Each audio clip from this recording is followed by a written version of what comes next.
الرحيم نحمده ونصلي على رسوله الكريم أما بعد. So what we were discussing here, um, thus far we were discussing is if a person was reading Salah and during his Salah he unintentionally broke his wudu, unintentionally, then it is permissible for him to go without any extra movement, without anything that is negatory to Salah, to make wudu and come back and continue where he stopped. If he's a munfarid, he can read it now. In previous times, obviously, there wasn't ablution facilities by the masjid. Maybe you're one by the house and you're munfarid. You don't have to go back to the original place where you were reading Salah. You can read just there where you were reading. But if you were following an imam, then this is related to another masala about in order to make iqtida, to follow the imam, you must be in the same majlis as the imam, in the same place where the imam is. And that you will do later on, inshallah. We'll discuss this later as we go through the kitab. What is considered to be a same place? If there isn't a big road in between, if there isn't a big river in between, or even two separate plots, etc., etc. So long as it's the same premises, it's the same, like you have a masjid and you have the yard of the masjid or the courtyard of the masjid, etc., etc. You still consider to be in the same place. So even though you not go back exactly to behind your imam, but you're going to follow there from where you are, that's fine. You can make your iqtidah from there that we discussed, right? Then with the next masala we discuss here, if a person thought his wudu broke, and as a result of thinking his wudu broke, he left the masjid, then we say, if he left the masjid, then he can't come back and continue left some istithna. But as long as he's still in the masjid, then he can go back and continue, right? So that was the masala where a person thought he broke his wudu. Then the next masala we done was this here, where a person, he thought he started his salah without wudu. He thought he started his salah without wudu.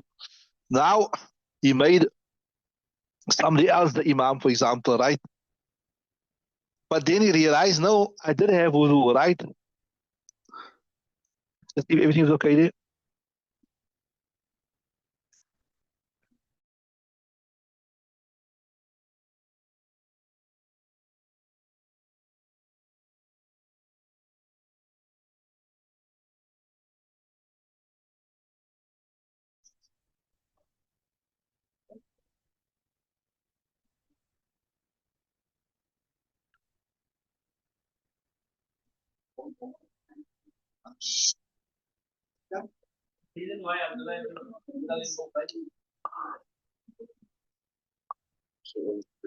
Okay, so everything's safe. Okay, come, let's continue.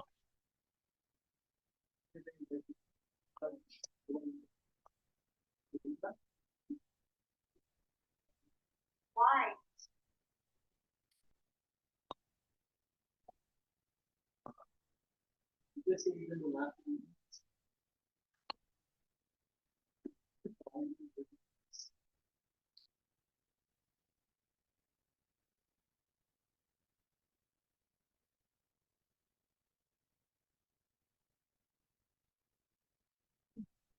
Okay, so now we're saying, where we said, وهذا بخلاف ما إذا ظن أنه افتتح على غير وضوء فانصرف ثم علم أنه على وضوء حيث تفصل وإن لم يخرج.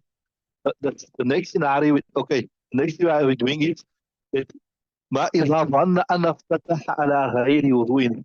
He started the salah, right? And he was performing the salah, right? افتتح على غير وضوء. But then during the salah, he all of a sudden he thought to himself, hey, I started salah without wudu. I started salah without wudu. Right? وأن أن افتتح على غير وضوء. ثم انصرف, then he turned away from salah. But then ثم علم أنه على وضوء. But then he realized, oh, but I do have wudu. I think this was a mistake that I thought I never have wudu. ثم علم أنه على وضوء حيث تفسد.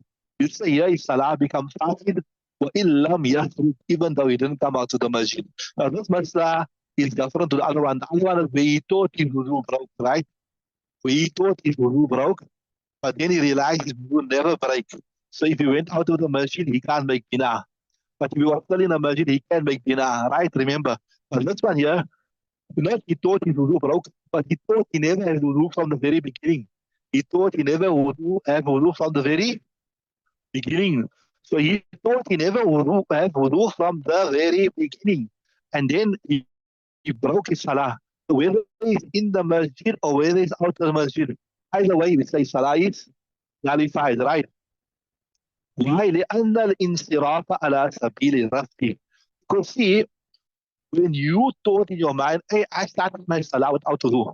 When he thought in his mind that he started his salah without wudu, right? So, under insirafa, he's turning away. Allah sabili rafti is breaking, is uprooting what was there already. That's what I'm saying. We say, I started my salah without wudu, so it means I had no wudu. So if I had no wudu, that means there was no salah. So if there was no salah, that means I was doing nothing. I was just doing up, down, kiss the ground. You know what I'm saying? So, under insirafa, I'm turning away under the pretext that he never wudu from the very beginning. Ala sabili rafti. It is like making a raft of salah, right?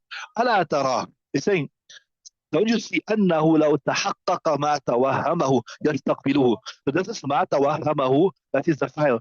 That which he thought or he had doubt about it, right? لو تحقق, if it came into reality, أن لو تحقق ما توهمه يستقبله, he has to restart his salah. So that shows you the fact that if it was that he didn't really have wudu, he started with salah without wudu from the very, very beginning, then he has to restart his salah. The same thing here, he also thought that he had no wudu from the beginning, so also he has to restart his salah. You understand what I'm saying?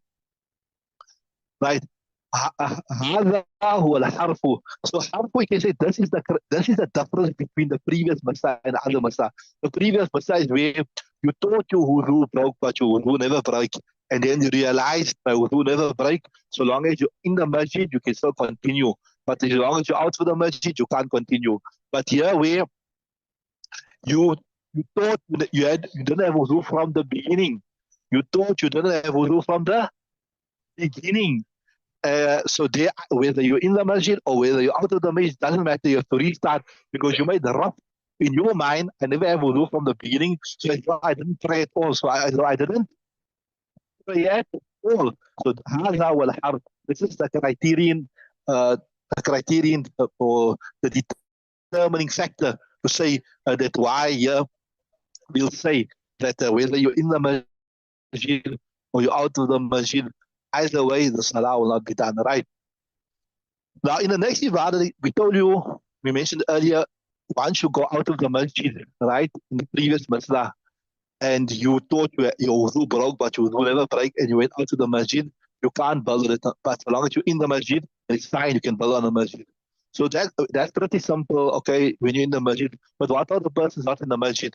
Like, for example, a woman is reading salah at home, or a man is reading salah at home, or a man is reading salah in the open field, etc., etc. وَمَكَانَ الصُّفُوفِ فِي الصَّحْرَاءِ لَهُ حُكْمُ الْمَسْجِدِ. So it's like sometimes you're traveling, you're making safar, you're going out in jihad, etc., etc., etc., right? So what do we consider to be the had of why we say now you're out of the masjid? We're saying وَمَكَانَ الصُّفُوفِ فِي الصَّحْرَاءِ لَهُ حُكْمُ الْمَسْجِدِ. The place of the sufuf, that will be considered the masjid. If you go past all the sufuf, you say you're out of the masjid, right? In the first scenario, and then now you can't make bina on your salah. But once you're still between the sufuf, you can make bina. Once you're still between the sufuf, you can make bina, right? And they say, وَمَكَانَ الصُّفُوفِ فِي الصَّحْرَاءِ لَحُكْمُ الْمَسْجِدِ, right? وَلَوْ تَقَدَّمَ قُدَّامَهُ فَالْحَدُّ السُّتْرُ. But if you go forward, right, and normally when you're reading in an open place, you have a sutra. That is to show that the imam is reading here or these people are praying here, you mustn't go beyond them. So, وَلَوْ تَقَدَّمَ قُدَّامَهُ, if a person goes towards the front, he's in the front stuff, right? فَالْحَدُّ السُّتْرَةُ, we say the sutra is the had. If he went beyond the sutra, we say as though he went out of the masjid. And like I said, if a person went out of the masjid, what happens then? And he thought his wudu broke, but his wudu never break, then he cannot build upon that, right? وإن لم يكن فمقدار الصفوف, right? So وإن لم تكن فمقدار الصفوف خلفه. But if what is وإن لم تكن, is a ضمير there, وإن لم تكن مكان الصفوف, yeah. ومكان الصفوف في الصحراء له حكم المسجد. See? Yeah. وإن لم تكن, yeah, if he's not in the front, ولو تقدم قدامه, you're going towards the back, like you thought your wudu broke, and now you're exiting the Jamaat from the back. So what we consider for him to be out of the masjid. وإن لم تكن فمقدار الصفوف خلفه.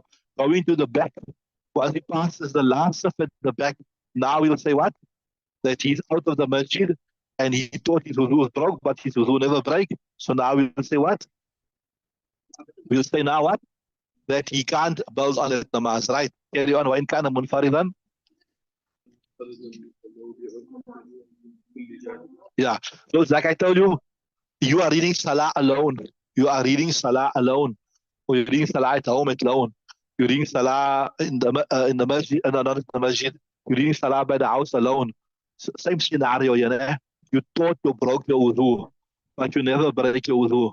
So as long as you're in the masjid, you can still build on it. But once you're out of the masjid, you have to you have to start afresh. So if you're reading in a place where alone, when kana munfarid, but this could be the masjid also. So if you look at the place of sajda, you make it like a diameter around you. And if you go beyond the diameter, we'll say now your time is up. If you go beyond it, or your chance is up. You thought you had no wudu and you went beyond this place, you have to restart. But if you never go beyond this place, you're still within the parameters. Yeah, correct, 100%. You took a step and you said, no, but I still have wudu, right? And you can continue. But if you go beyond it, which is the place of sajda, then you can't, right? Read the next one.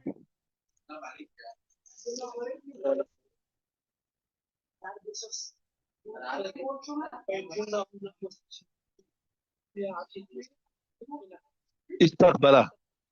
Now, there's achievements. I don't know, sometimes some people were in Junnah. A person, normally when you become mad and you lose your days, inshallah, you've done this already. When a person loses track of his faculties, he goes mad, right? Were in Junnah, he went mad. أو نام, he fell asleep. فاحتلم, and he had a wet dream in his salah, subhanallah, right? أو أغمي, or he fell unconscious. Istaqbala. Here, there's no chance of going to make wudu, ghusl, and coming back. You have to restart his salah. Right? You understood that, right?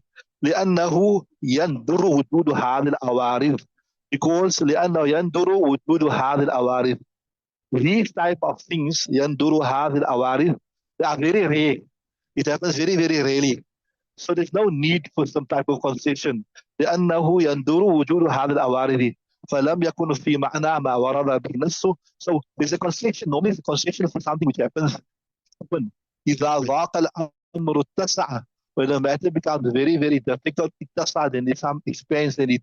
But here, it's very rarely that a person has a wet dream while he's praying, or he falls unconscious, or he becomes mad. So there's no need for concession. Things that happen, like how it is also principle, النادر كالمعدوم. النادر, something which happens very, very rarely, we don't pay much consideration to it. فلم يكن في معنى ما ورد به الناس. وكذلك إذا قهقه. And like that also, if a person laughed in salah, right? They also will say there's no binaya to restart. لأنه بمنزلة الكلام, because قهقه is like talking.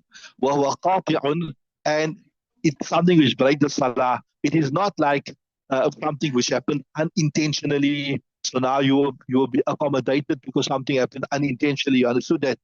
Right. Read the next ibarat, inshallah. للقراءة معدل وغيره أجزاء.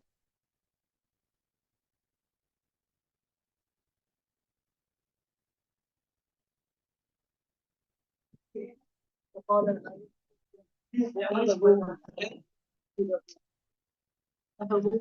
جناب له أن الاستخفاف لعلة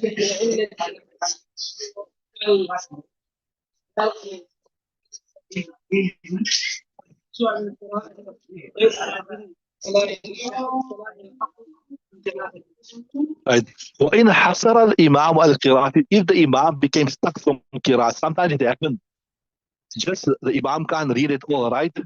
وإن حصر الإمام القراءة فقدم غيره. So there is also, I saw one club where in Saudi where the Imam was reading, some reason the other day was overcome by emotion or whatever, or maybe he just couldn't read. So sometimes your voice just goes away, right? فقدم غيره, so you pull somebody behind, come forward, right? أجزأه in the Abi Hanifata, that will be fine, no problem, the new person can continue, right? وقال لا يجزيه, I will say no, it will not, لأنه يندر وجوده فأشبه الجنابة. This is not something that happens every day, but every day the Imam becomes unable to read. So it's something which is rare, but when something is rare, you don't need a concession, right? لأنه يندر وجوده فأشبه الجنابة. وله الإمام حنيفة وله أن الاستخلاف بإلة الإجز وهو هنا ألزم. See, the main reason why you're allowed to make istikhlaf and to put another person there is because when you're unable to continue, you rule broke. You're unable to continue. And if you look at this person here who's unable, he's also got ease. He's got a genuine reason why he can't continue. He's got a genuine reason why he can't continue. They're saying, وله Imam Hanifa said, أن الاستخلاف بإلة الإجز, appointing another person بإلة الإجز is because of the reason of inability. وهو هنا ألزم, and here in this context it is to a greater extent that this person has become unable. والإجز عن القراءة غير نادر, and to become unable to read, like I got stuck all of a sudden, overcome by emotion, or you just can't read. So right, والإجز عن القراءة غير نادر فلا يلحق بالجنابة. So we cannot compare it with janabah. Janabah is something which happens very rarely. But to be unable to recite in the mass, to get stuck or just become overcome with emotion or whatever, that is not something which is impossible. It can help. It can happen. Okay, we'll stop there. We'll continue tomorrow, inshallah. Now you have your tafsir, ne? But subhanallah bihamdi, subhanallah.